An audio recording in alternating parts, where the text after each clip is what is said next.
In 2008, the Lao renewable energy company Sunlabob won an award at the Lighting Africa Development Marketplace, a business forum sponsored by the World Bank Group. The prize money they received went to support a South-South business partnership between the Lao company and a Ugandan company called TSSD, Technical Specialist Services for Rural Development. The money would allow the Ugandan company to become the first franchisee of Sunlabob in Africa. Now, Sunlabob's solar lanterns and charging stations have arrived in the country. They're in place and up and running in 2 locations in southern Uganda, on the remote island of Busi and in the rural village of Sazi. Rosemary Kiberu runs the solar charging station here in Sazi. It's a job well suited to women, as she explains. Mulungi nnyo kubanga omukyalo obeera wakaawo osobola okukola emirimu gy'emirala ate nga bw'okola ne guno kuba teguli awo nti ojja kubeerawo ng'otudde awo okola ogwo gwokka gwe mulimu gw'opimira ekiseera. For the lantern, customers pay a returnable deposit of 20,000 Ugandan shillings, and each recharge costs them 1,000 shillings, which gives them about 10 hours of light. Demand here has been so high that the company has already installed a second charging station. Kale ebitaala bwe manga nkyaginze ebitaala nga 40 olunaku. Naye ekintu ky'okoledde awo awakaawo ng'ate obeera okola n'emirimu gy'emirala. Sente tezibambi. Kale obungi bw'abantu nali nfunye abantu nga 10 mu kitundu muno nga be bakozesa ettaala zino. Tulina ab'amaduuka, aba hoteero, n'ab'omusenyu babadde bazikozesa, n'ababbaala bazikozesa, abantu ab'enjawulo. Now villagers in Sazi can work during the hours of darkness, thereby increasing their incomes, which in turn allows them to continue to use the service that Rosemary provides. She herself uses the lanterns for her own poultry business. The light helps her chicks to feed and so grow faster. Sazi has seen a number of income-generating activities which have seen improvement, including the local shop.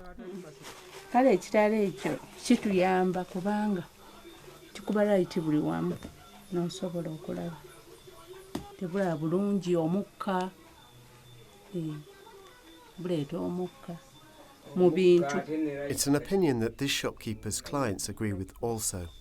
Kigakyo kituyamba kimulusa nnyo wonna ekitali mu ngeri y'akatadoba. This young mother has been making use of the solar lanterns. Prior to their arrival, she had to use kerosene lamps, which are dangerous and unhealthy. Kale kino seeraliikirira bwe mba nkirese nga ne bwe mba nkirese mu kisenge ng'omwana wange mulesemu seeraliikirira nti kiyinza okukwata omuliro nga bwe nkisuubira ku kando ne butadoba. The franchise in Uganda follows the Sunlabob business model, which aims for long-term sustainability by leasing the equipment to staff, who are responsible for maintaining the equipment and keeping it in good working order. Supported by TSSD's technical officer, Ronald Sisanga. Here, Ronald is taking back some lanterns to service them in his company's workshop in Kampala.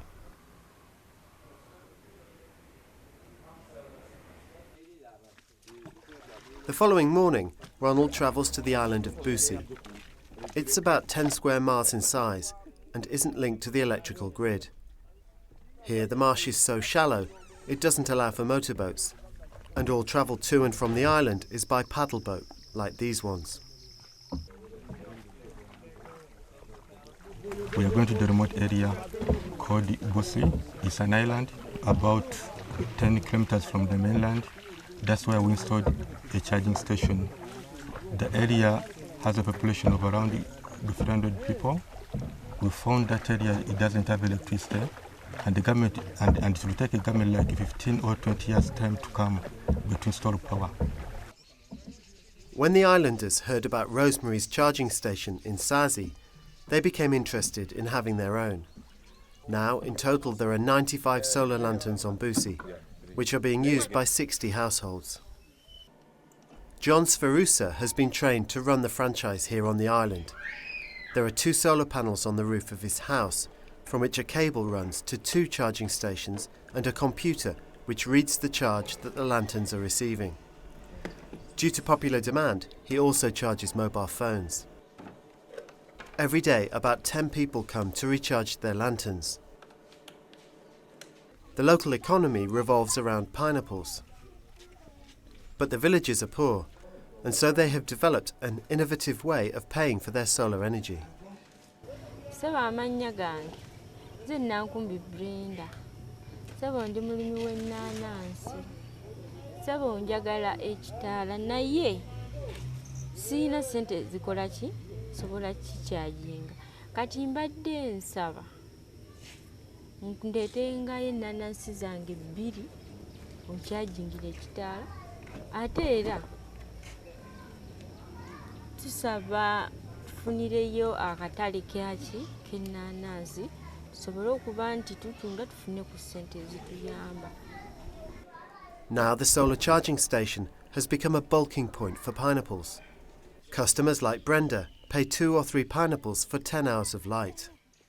The idea of payment through farmers' produce is a practical one for those people who can't afford to pay cash. A similar plan is being developed for payment in Sazi, where many people raise chickens.